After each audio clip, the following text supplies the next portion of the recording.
to Talking Supply Chain. In each episode, top supply chain industry professionals and the nation's top thought leaders join host Brian Strait and share their unique insights to help supply chain managers stay one step ahead of their competition. This is Talking Supply Chain. Manufacturing in the United States is at a crossroads, and perhaps on the verge of a renaissance. After decades of offshoring, global disruptions, and supply chain recalibration, companies are rediscovering the strategic value of producing closer to home. Hello, and welcome to this episode of Talking Supply Chain. I'm your host, Brian Strait, and thank you for joining us today as we explore the potential for manufacturing boom times in the United States. Construction spending on new plants is surging, foreign investments pouring in, and the make where you sell mindset is reshaping how businesses think about resilience, cost, and customer proximity. But what does that actually mean? Does that mean we're entering a new era of manufacturing? Is this an opportunity for supply chain, or is this a risk? In today's episodes, we're going to explore both sides of that equation, both the promise and the pressure to America's manufacturing acceleration, with Brian Higgins, principal and leader of KPMG's U.S. Supply Chain and Operations Practice. Welcome to the podcast, Brian. It's great to have you. Thanks for having me, Brad. And a great name, obviously, as well. I love it. I love it. uh, let's kick off the podcast with kind of a big picture. We have all seen headlines. We've seen the news, and there seems to be a definite uptick in the interest in U.S. manufacturing activity. There's been billions of dollars in potential investments announced. But have you seen, the on the ground scene, if you will? Have you seen signs that these announcements are resulting in action on the ground, or are we still kind of in this proposal stage of, hey, this is what companies are planning on doing? It's a great question to start from, right? And it's one that we at KPMG, myself in particular, we spend a lot of time in and around this space. So I guess one thing I would say, Brian, is it's not just headlines, right? There are a ton of headlines, as you Yep. accurately pointed out. But we do see an uptick around increasing U.S. manufacturing presence, and both the speed at which companies are getting after it and expanding, and the complexity, it's increasing, right? And we see this in our own work at KPMG. Obviously, we have a business portfolio, and it is sort of a measure on what's going on the broader landscape to some extent. But we also see it in some more of the key economic measures, right? That sort of just reinforce this notion. And I'm talking about manufacturing construction spend data. I'm talking about foreign direct investment data, which is just another kind of proof point to answer your question that, yeah, it's more than headlines. We are seeing this uptick. Yeah. So we've heard the phrase buy where you make and make where you sell. And I spoke recently to a robotics company that actually is doing this, and they're building the robotics in California, for instance. And they've kind of adopted this approach, and they're trying to buy in the United States whatever they can. But are you seeing manufacturers adopting this approach and it's having an impact on their strategies and their supply chain as they look to balance cost, resilience, customer proximity? Because I know one of the things the robotics company said is that sometimes, like, the cost, it's just for various reasons. I mean, the cost may make sense to buy somewhere else, versus the proximity to the customer may make the most sense, even if the cost is more expensive. So how are you seeing manufacturers adopt that kind of this slogan of buy where you make and make where you sell? Yeah, I think it's, that notion of buy where you make and make where you sell, it's not new, right? It's been out there for, honestly, a decade plus, but it was Yeah. not nearly as widely adopted, right? Adopted and adapted, quite honestly. But I guess, so the answer is, yeah, there is now, Brian, more economic nationalism and a general acceptance on the benefits associated with U.S. manufacturing than there ever has been, right? It's reinforced with this philosophical shift that we're all witnessing, right? And you've alluded to it. For decades, we've been living in this free trade and globalization arena, right? And now it's much more towards industrial protectionism, right? So the tariff landscape is probably the biggest marker of that. So yeah, it has led to broader adoption of that buy where you make and make where you sell principle. And it's rooted in this thirst for companies to, they're just placing a lot more value in shortening their supply chains, right? And locating sources of supply as close as possible to their customer. And again, that isn't a foreign aspiration or a brand new aspiration, but there is, it's certainly a more of a driving force than it ever has been. Yeah. You touched on a couple things in there, economic nationalism, a couple of other things there. But are there industries? I mean, I've talked to people, and there are some people who just simply say there are just some industries they're just never coming back to the United States, right? I mean, clothing manufacturing probably not likely, shoe manufacturing, Mm-hmm. things like that. Are there industries that you see that are aggressively leaning into domestic or regional production of things, and what's behind them doing so? Yeah, Is it nationalism or is it cost? What's going on? yeah, there is not a one size fits all answer, and I know you know that, right? Yeah. But what I will say is, companies are continuing to invest in U.S. manufacturing so long as it improves their overall competitive position. So, in general, companies operate in their best self-interest, right? We've seen that prove out time and time again. So it comes down to the comfort they have with the return on the investment. So, to your point, not all production lends itself to reshoring, and not all of it should be done in the U.S., right? I think there's a recognition there, but we're seeing a wave right now, Brian, where it's more of the quite honestly, it's probably more of the easy stuff, the no regrets moves on moving production back to the U.S. And this happens when two important conditions are true. One, as I said, is that the economics make sense. So the productivity, the wages, the incentives, and secondly, there's some confidence in the economic policy stability, Mhm. such that a change in an assumption doesn't completely eradicate the economics or make a good decision bad. So when those conditions are met, that's where we're seeing this kind of wave that I described. But there are many production components and processes that they're only going to make sense with improved automation, Yeah. and that requires investment, which is naturally in many cases being deferred. So it's an interesting landscape out there, right? So Yeah. You mentioned investment, and you mentioned this a little bit earlier, the foreign direct investment that's taking place as well. We've seen construction spending ramp up a little bit as well. But I want to ask you, and I don't want to make this a political question, although it's got political undertones to it.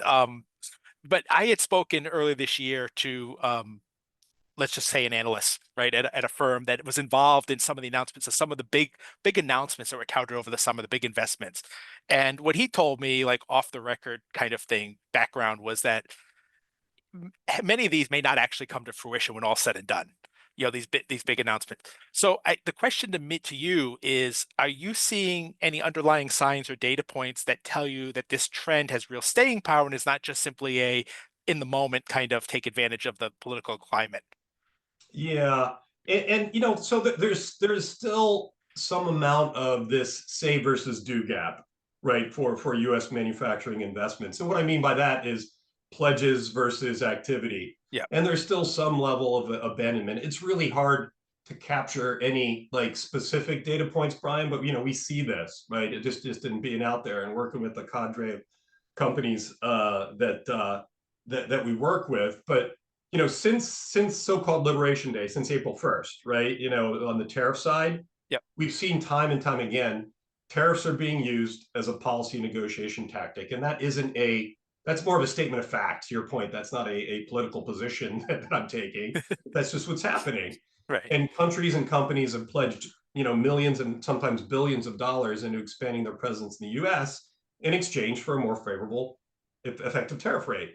So it's reasonable to assume that some amount of the pledges and announced investments are inflated, or even more appropriately, Brian, they represent previously committed dollars, right? And we've seen that as well. Hmm. And they're captured as a headline under the new tariff landscape.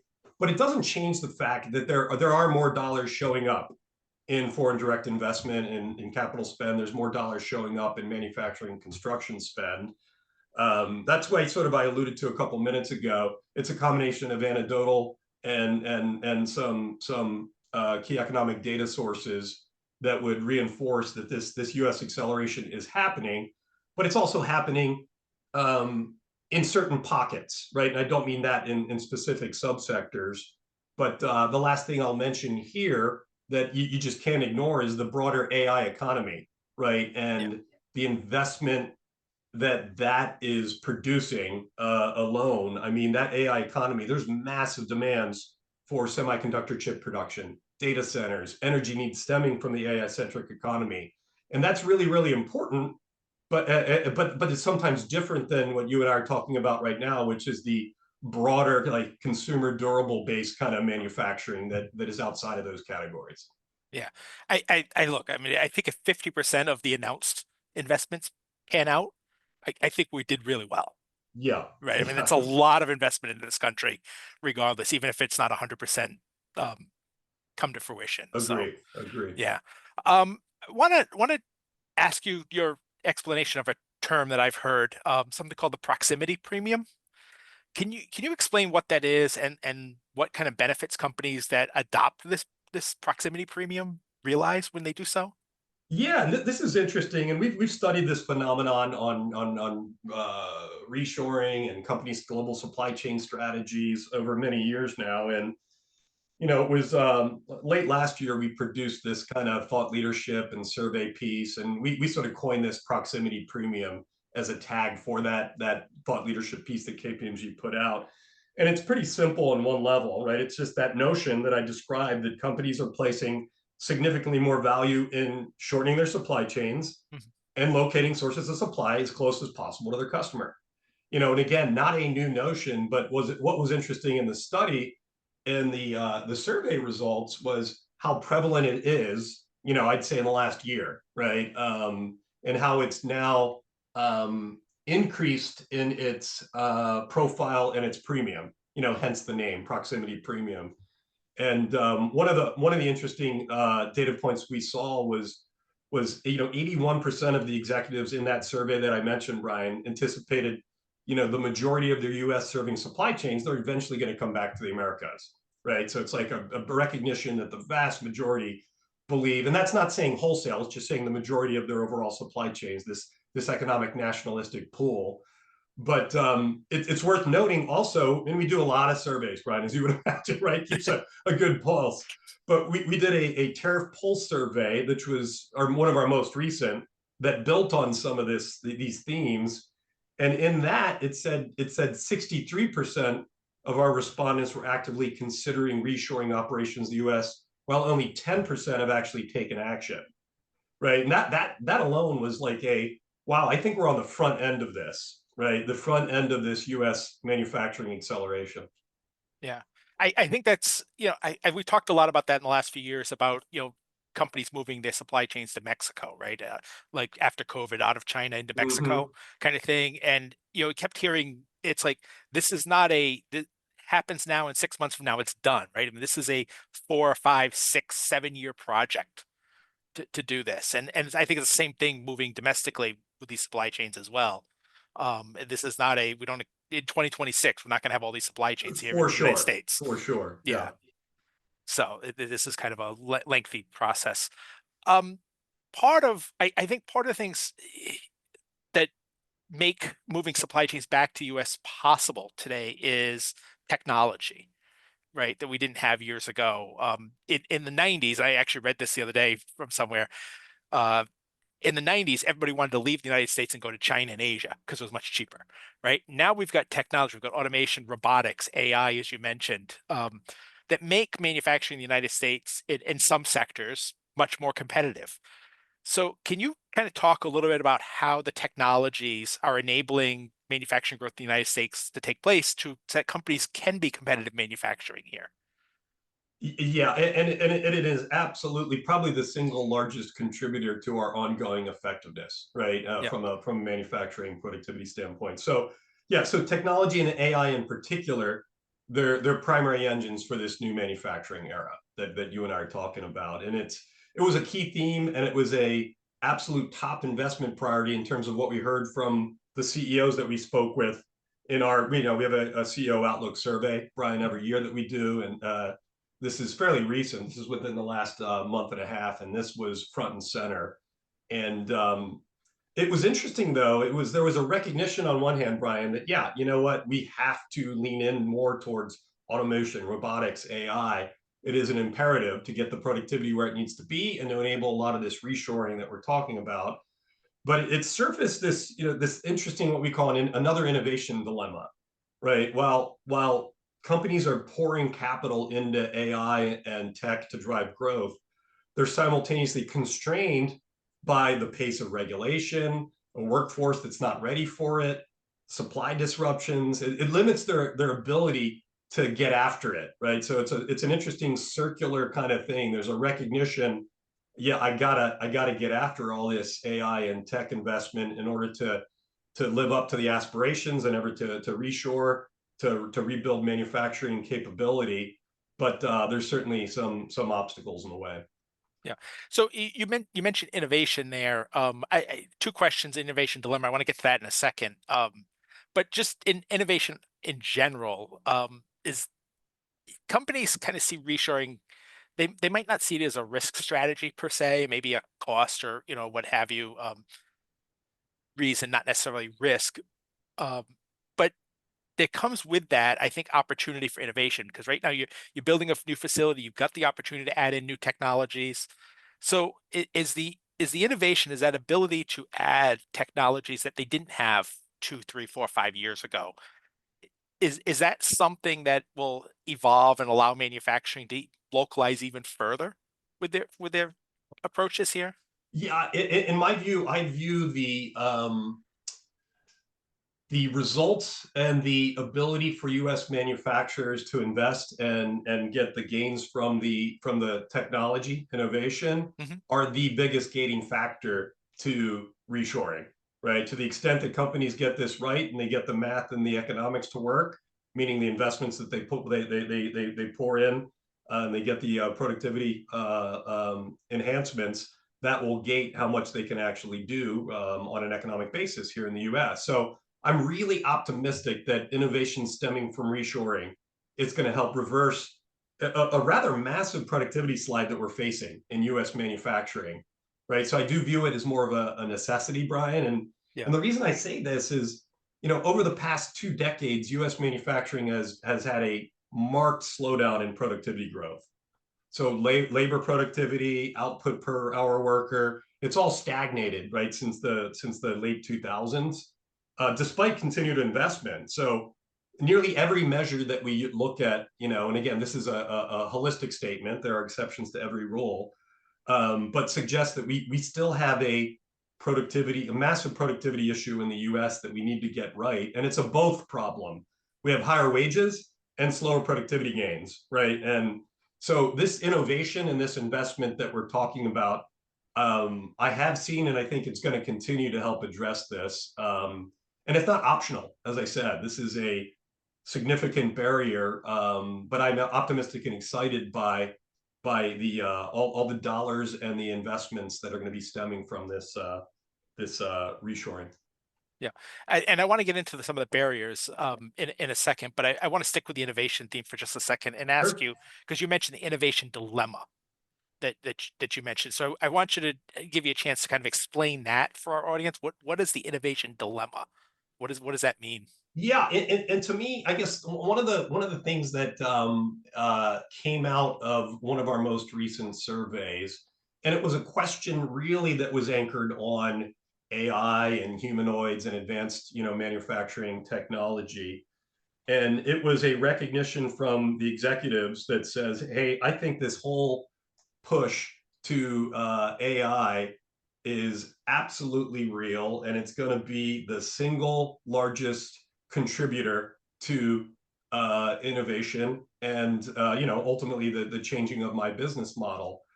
But they also view it as having so many difficulties to get after because of the political landscape and because of the tariffs and because of some of the obstacles that we talked about, that they don't have the capital required to get after it right now. Mhm. So it's this recognition on the importance and the criticality of making some of these investments. But at the same time, it's, hey, in our current environment, it's making it very, very difficult to have that kind of capital outlay, because I don't have confidence in the stability of the economic policies, or I'm currently in survival mode, any number of things, right? Yeah. But that's really what I mean is this kind of, it's an interesting innovation dilemma where I think most executives fully appreciate the need, the criticality associated with it, but are struggling to get out of this loop that I described, because access to capital, which is required to get after it, is very challenging. Yeah. I think AI is an interesting time. I don't know how often in the course of history something so significant has come along, and then while it is still in its infancy, we can sit there and recognize what it's going to do and how it's going to change society, and business.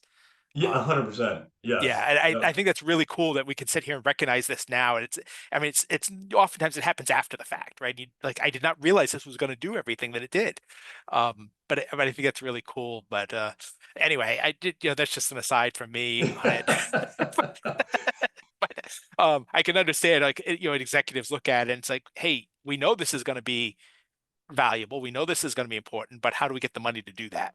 Well, the other thing I'll just add on to this, Brian, it was that from the AI standpoint, because you can't get away from it. You can't get away from conversations on AI, and it is becoming more and more real. Every Yeah, quarter that rips by. But for U.S. manufacturing, it's typically or it's a particularly interesting, challenging opportunity ahead of us because we have the sort of the knowledge based AI that consumes our everyday lives, kind of thing, and then you've got the manifestation of AI in the physical world, and that's yeah, where I'm talking about the humanoids and the robotics and the physical automation, and both are important, right? Both are right. absolutely important, and they're happening in slightly different spaces, slightly different challenges. But yeah, we are smack in the middle of I think generational kind of opportunity and problem statement. Yeah. I want to move on to a couple of other things. I want to spend a few minutes talking about barriers and challenges to expanding U.S. manufacturing. So, what do you see as some of the barriers that may stand in the way of sustained U.S. manufacturing expansion taking place, in the near term, certainly? So yeah, companies have their hands full, right? We talked about some of that, right, in terms of the obstacles getting in the way of increased manufacturing. Aside from this kind of this dilemma on the need for advanced automation and AI to improve productivity being held back by the limited ability to access the capital. I think there's probably, I guess, the three biggest ones that I would highlight, Brian. That are obstacles. We still have a pretty massive labor challenge, Hmm. right? And that's both in unit labor cost on the productivity side, plus skill sets and shortages. It goes on and on, but that bucket of labor challenges, I think, is a big obstacle. I think when we talk about reshoring, there's a natural propensity to do that on a greenfield basis. That's obviously not the only alternative. But I think we do have a supply shortage in the US for suitable site and land availability, right? It's not Yeah, infinite. It's not infinite, especially if you consider all of the labor requirements and the infrastructure needs to make it suitable, right? It's not just pick a patch of dirt anywhere. And then the energy shortage issue, and I could probably expand this to water too, but yeah, the reliable and inexpensive energy is critical to U.S. manufacturing, let alone this kind of acceleration of reshoring that we're talking about now. But yeah, I think that labor, suitable site and land availability, energy shortage challenges are chief among them, right, in terms of obstacles. yeah. So let's break down each of those. I think there's more in each of those to dig into it a little bit further. Let's start with the labor component of this, because obviously it's a big deal. And a year ago, people were concerned about labor. In the last 6 months, I've had a lot more people put labor front and center in the conversations I've had with them. And the idea is, hey, we could bring manufacturing back, especially now that we can add in automation, robotics, et cetera, technology to help with this process to make the manufacturing more competitive in this country. But that automation and that technology requires labor that can run it, right? So Right. I mean, Yep. we were already short manufacturing employees to begin with.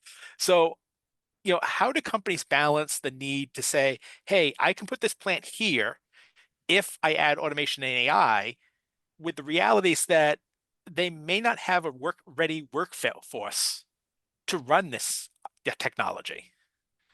Yeah, it is it's a significant issue. So, and we're experiencing today what I would argue, Brian, is almost an unprecedented confluence of labor stresses and strains. right? And you mentioned some of them, right? Obviously we've got this shortage that you described in macro level for manufacturing, but it's because we have an aging workforce. We've got now an immigration issues to work through. The cost of labor hasn't been super friendly, Brian. If you look year Right. over year, there's also a massive difference in between what you need from your workforce and where that skill set sits. So that adds to this, and then there's just this increased complexity in managing it. We got the multi-generational workforce, the AI, roles and career paths, and the let alone the union environment. So it's just a massive cauldron when you stir all this stuff up, that pushes a lot of stress and strain on labor required to get after current course and speed. So, I don't even care if you open up another plant or build another line in the US, labor is an issue. Right. When you're talking about reshoring or accelerating US manufacturing, it's even a bigger issue. Right. We spent a lot of time on this at KPMG, right? And I think it's, we've been beaten over the head in all of our surveys, as you would imagine, right? That this is coming up as a significant obstacle. And it's not just the higher labor costs, it's all the other things that I just, went through. So what are companies doing? What are manufacturers doing to maybe attract or retain the right talent or upskill their current talent? Yeah, so there is a lot more, I think, emphasis on taking this seriously. I think that there's a little bit of a deficit. We talk all the time about a tech deficit Right. across manufacturing. I think that there is a little bit of a strategic workforce management deficit as well, right? In terms of the amount of dollars and attention and focus that large scale U.S. manufacturers put on their workforce, right? So I think there is now more the folks that are getting this right are applying technology to help. It's not the do all end all, but it's a combination of enabling technology and a lot more rigorous learning and development platforms, to upskill, to train, kind of thing. And we see this. There are so many interesting technologies, and we won't be able to cover them all now, Brian, Yeah. out there that sort of chip away at this problem to draw more from your current workforce, to draw more productivity, but also to get after a whole different way in training and development to get after some of the upskilling that I described. So So maybe there's a future podcast in our future there's on probably two upskilling the future workforce. podcasts on that. Yes. Yeah. Want to shift. One of the second barriers you kind of talked about a few minutes ago was land and availability. And I know from living in communities, right? A company X comes along and says, "Hey, we want to put a 500,000 square foot manufacturing facility and hire 1,000 people." And that sounds great to the community until they find out it's next to their homes. Right. Right. And Yeah. and that doesn't even take into consideration other land issues, water, energy, other things that factor that. So how are companies navigating kind of the land availability issue Yeah, I think that we've exists? seen Brett, more creative ways to find capacity, and I think we're going to continue to work through and find creative ways to find capacity. And I think that we've seen, and I don't think this is I think this is a trend that's going to continue more what I would categorize as co-opetition, Mhm. meaning a company's assets that are underutilized, either being taken over in part or whole, or creating a joint venture opportunity to sort of just take over capacity as opposed to sort of build new, right? So this co-opetition model, again, it has been an option in years past, and there are examples of where this has happened. But I think like more creative ways like that, I think are going to be the norm, right? Because there's also situations where if you take certain subsectors like the automotive subsector, that's a great example of we're not selling any more automotive vehicles every year over year, right? It's flat, it's not stagnant in most cases. So that's a situation where I think this co-opetition and or sharing of resources, joint venture, getting a better and tighter alliance ecosystem above and beyond your core plants and facilities is going to continue to take hold. And it makes sense, right? It's back to the comment I made. It's in my best interest to do that. If we don't need net new more automotive manufacturing capacity, it's a reasonable option. Now that wouldn't hold true if we did need more capacity. So some of the energy build outs that I described and the data centers, they're not going to be ripe for that as an example. But I think we'll see more brownfields, more repurposing Mhm. versus just greenfield builds. And your question or your point isn't lost on me either. That it's going to be hotly contested issue on the greenfields when you are building new facilities. I don't care if it's a data center or if it's a aerospace and defense kind of contractor.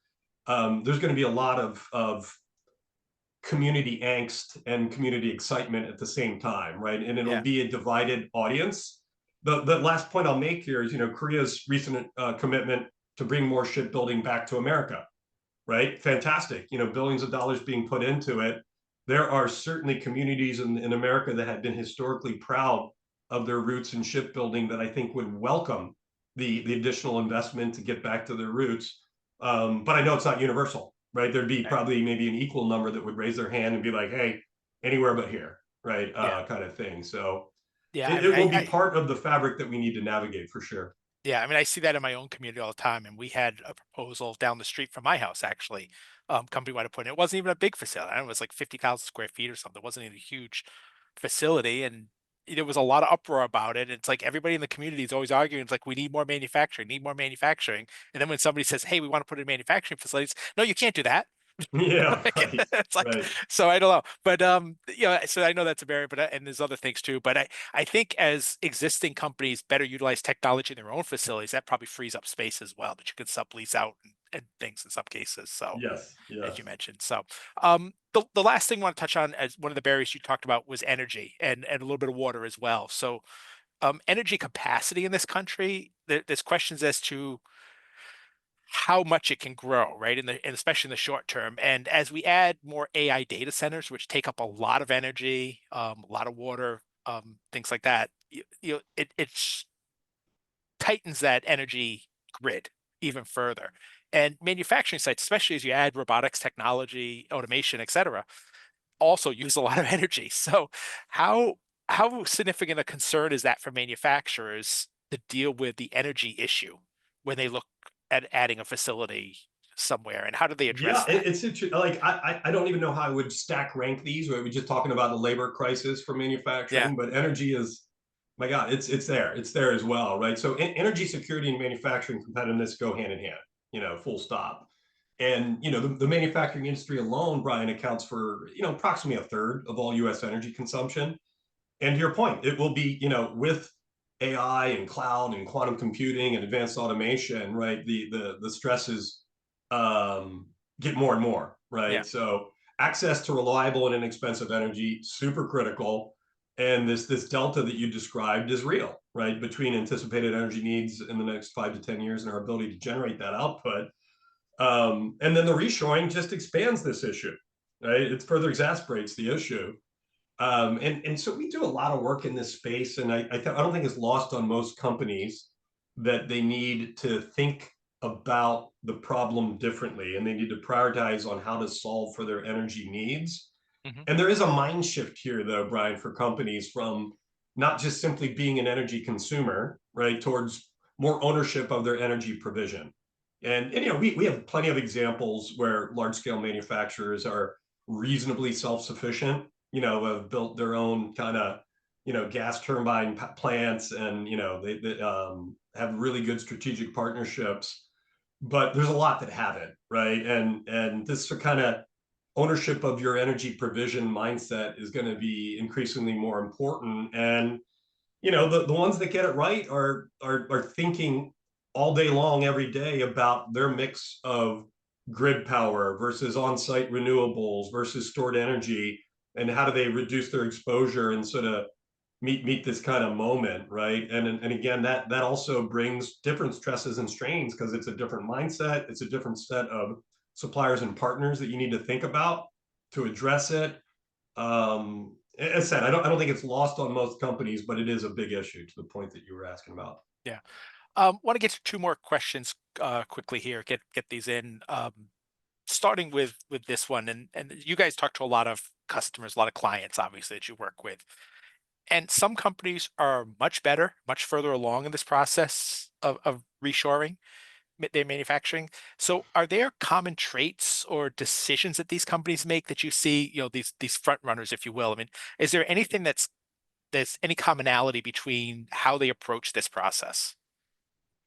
Yeah, I think there is. I mean, obviously this is anecdotal, Ryan, but I do think that there are companies that are maniacal about innovation, right? And oftentimes the innovation that we're talking about, you got to point it in a slightly different direction. There's some companies that are really good at product customer innovation, but not so good about operating model kind of operations improvement, innovation. Yeah. But being maniacal about both, I think, is really important, and having the right culture that oftentimes goes so much understated or under recognized, right, as a contributing factor to sort of navigating through any of these massive pivot points, right? Because we're just happen to be in one. We've been in plenty, but this one feels a little different, right? It just feels like the stakes are a little higher and it's moving faster. So this kind of commitment to innovation, getting the right culture to get out there and work not just on the client product innovation, but your overall operating model. So the clients that are making it real, right? There's a massive divide right now, and you've seen it, I'm sure, between AI-driven employee productivity, as an example, which we've all experienced. Like, oh, Yeah. this has given me, a half hour back on this FP&A analysis, right? That's great. That's employee productivity, but there's a massive divide between that and real enterprise value. And the companies that are getting that right are the ones that are really thinking about reimagining the work versus automating the existing processes. And I go back to culture, having the right culture to sort of set that as a appropriate thing to do, something that you're going to get rewarded for and not penalized for, kind of thing, I think is really important. Yeah. So like rethinking this as how does it to the enterprise as opposed to just make the work easier. That's right, right. And again, Yeah. there's still too many companies and folks that are just focusing on automating existing processes. And there's a natural ceiling to the benefit that technology, including AI, will provide in that environment. Yeah. One final question for you. We've kind of talked a lot about this, and you've touched on some of this throughout the conversation today, anyway. But I just want to get your thoughts on what signs are you looking for? You're looking ahead to next year and the few years ahead beyond that, that this manufacturing boom that we see coming is actually coming and not just going to fizzle out and you know go, go the way of some other Right, right. trends. Is there anything that you're looking for, any kind of like data points or Yeah. anything that you see that would tell you what is real and what is not? Well, I think there's a lot of things like in the anecdotal bucket, Brian. I think companies like KPMG are in a real good catbird seat just by virtue of the clients that we touch. So we're going to have a view, but it's not the only view on, Right. hey, is this happening at pace and where is it happening? But there's also the broader macroeconomic view and some of the data that supports that we talked about earlier. Those will be sort of proof points, but I think we will continue to see U.S. manufacturing expansion. I think we're on the front end of it, but there is a question as to whether it's limited or broad. And what I mean by that, Brian, is limited is really, but limited doesn't mean not good. It's great, but limited would be everything focused on the AI economy that we talked about. Yeah. So most notably, the infrastructure to support it, the data centers, the semiconductor chips, the energy build out, all super important stuff. And that is absolutely happening, and it's happening at pace in terms of U.S. expansion. The broader kind of category, though, is those products for everyday use that are core for consumer consumption, and that is lagging a little behind the quote unquote limited that I described, but it is happening quicker than it ever has been, right? So it'll be an interesting. I think in a year we will be able to declare it a strong form trend, one way Mhm. or the other. Yeah. Well, I'm very much looking forward to see where a year from now, and maybe we'll do this again a year from now and figure out whether we were right or wrong. There we go. I love it. Brian, great conversation. Thank you so much for your insight today and discussing this with me. I greatly appreciate it. I appreciate it. So, Thank you for having me, Ryan. we are out of time. For those of you listening, I want to thank my guest today, Brian Higgins of KPMG, and all of you who took time to listen to us today. We greatly appreciate it. New episodes of Talking Supply Chain come out on Thursdays. You can find them on scmr.com or wherever you get your podcasts. So be sure to subscribe so you don't miss an episode. Until next time, this is Brian Strait, and you've been listening to Talking Supply Chain. Talking Supply Chain is produced by Supply Chain Management Review and Peerless Media. You can find it on scmr.com, supplychain247.com, iTunes, Google Podcasts, or wherever you find your podcasts. For more information on this topic or to sign up for our weekly newsletter, a print or a digital subscription to our publication, visit scmr.com. We hope you will join us for our next episode. For Supply Chain Management Review, I'm Brian Strait, and thank you for listening.